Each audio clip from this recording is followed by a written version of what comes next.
Welcome to my learning journey. My name is Kendall Schneider, and I had the honor of volunteering at the Regina Open Door Society for the community-based service learning portion of the ECS 200 course. Regina Open Door Society is a nonprofit organization that has been providing settlement and integration services to government-assisted refugees and immigrants in Regina since 1976. The organization is committed to meeting the needs of newcomers by offering programs and services that enable them to achieve their goals and participate fully in the larger community. Regina Open Door Society aims to build a welcoming community enriched by the diversity and strength of newcomers to Canada and values diversity, respect and dignity, service excellence, and partnership and collaboration. Specifically, I was given the role of an English as a second language support group facilitator, which provided me with the opportunity to help newcomer youth improve their academic performance, enhance their English language skills, build social networks, learn about life in Canada, become involved in the community, and pursue educational opportunities by assisting them with their homework and providing friendly mentorship. My learning timeline began on October 2nd, when I attended my first homework session, and it proved to be a gratifying opportunity and educational experience for my future. One particular young girl gave me a big hug after working on math problems together, and at that moment, I was reminded of why I chose to pursue teaching. Through my choice and profession, I have the means to make positive differences in the lives of society's youth. Over the course of my next few visits, I was consistently impressed by the resilience, grit, and passion that the students demonstrated. The minority youth showed their ability and ambition to be successful despite difficult circumstances and threats to their cognitive development due to their varying cultural experiences and their deficient English language skills. The students do their part by seeking out extra guidance, and it is crucial that in turn, I played the role of a caring and supportive adult to guarantee that they were provided with a positive environment for cognitive development. On October 30th, a boy who I had bonded with over my past few visits was consistently yawning. Jokingly, I commented that his yawns were contagious and asked him why he was so tired, expecting a stereotypical teenager response such as, "I stayed up late last night," or, "I don't know, I'm always tired." But instead, he expressed to me how he works night shifts at Superstore to help provide for his family and only got home at 6 in the morning. This was also the reason that his math notes were incomplete, because he frequently skips first period in order to get some extra sleep. The conversation illuminated that many students live vastly different lives than I did throughout my high school years, and reminded me to acknowledge my personal lens so that rather than judging students for skipping class and not completing their notes, I will figure out why such events are occurring and attempt to make suitable adaptations that can help them to be academically successful. November 1st was an inspiring visit, as one of the students taught me lots about his native language. He shared how in Arabic one reads right to left, in comparison to English, where one reads left to right, which was one of the most challenging aspects of learning English for him. He also wrote out the digits from 1 to 10 in Arabic, showing me that an Arabic 6 looks identical to an English 7, which always causes him confusion when performing math problems. He then expressed that sometimes he thinks in a combination of the two languages, but how most of his thoughts are still strictly in Arabic. Thus, even having a basic conversation with me insisted that he translated my words, think of his reply, and then translates his thoughts back to English before responding. This illuminated that educators must be extra patient when working with students whom have varying native languages, as it takes them longer to process questions and replies. It also made me realize how daunting tasks for all students, such as performing stoichiometry calculations or factoring polynomials, have added level of difficulties for those who are not proficient in English. November 15th was another session that drastically opened my eyes and provoked many thoughts in my brain. I was helping a small group of students with a chemistry assignment when tasked with balancing equations.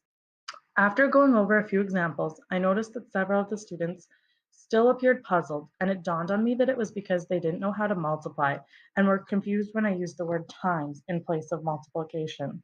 Not only was the language barrier evident, causing problems in communication, the students also hadn't been taught the basic skills required to complete their assigned task.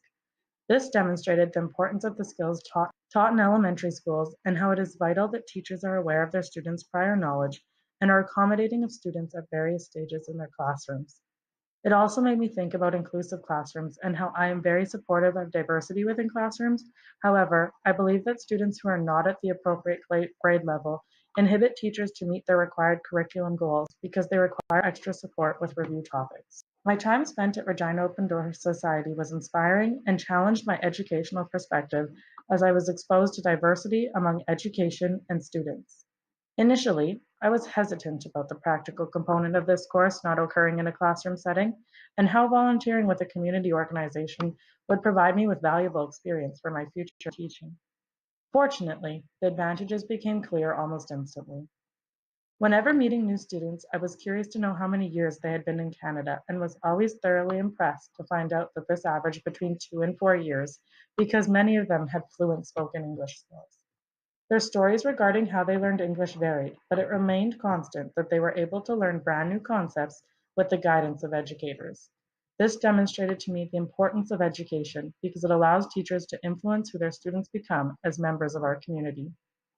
The homework help sessions confirmed the social construction of schools and how schools continue to reflect the dominant cultures in society. Many of the students expressed to me how they were looking forward to a break from school over the Christmas holidays, but that their families do not celebrate Christmas and they did not have any plans for their break. This demonstrated to me the importance of acknowledging different cultures within my classroom to ensure that the beliefs of all my students are recognized and appreciated. Maslow's hierarchy of needs was demonstrated at the homework help sessions as I saw the importance of meeting the fundamental needs of students prior to expecting them to achieve their fullest potentials. The program ensures psychological needs are being met and that students feel a sense of security and belonging to help boost their self-esteem. Volunteering with the organization illuminated the importance of building secure attachments with students to provide them with undeniable support and ease so that they can focus on learning while having the confirmation that they are cared for. As described in Bronfenbrenner's model, there are many aspects beyond school that directly influence individuals. The Homework Help program provided the students with the opportunity to interact with peers, community volunteers, and professional staff from various cultures, creating a diverse and social environment. It also encouraged learning beyond school subject material.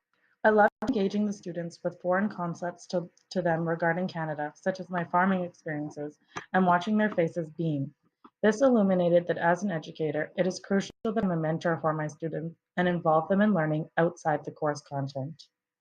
The opportunity to provide homework help in a small group setting permitted me to physically see the various ways individuals learn. Fortunately, I was able to help students in subject areas including math, biology, and chemistry, which are the areas I have chosen to major and minor in. It was reassuring to know that I am able to adapt what I have learned about the topics to various learning styles in order to share my knowledge and benefit others.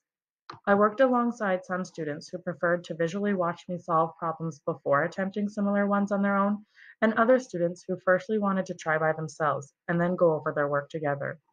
Every student is unique due to their past experiences and their personal beliefs, and it is crucial that educators recognize the variations among their students. Volunteering with Regina's Open Door Society provided me with a glimpse into the teaching profession and made me excited about my future as an educator. The students consistently voiced their gratitude for the help they received from me over the course of my visits, and many of them expressed that they would miss me if I didn't continue to volunteer with the program. As an educator, I hope to make a positive difference in the lives of my students, and through the Homework Help program, I learned that by simply showing I care and applying myself to helping each individual, I can be an inspiring mentor in the lives of my students. THANKYOU, thank you, thank you.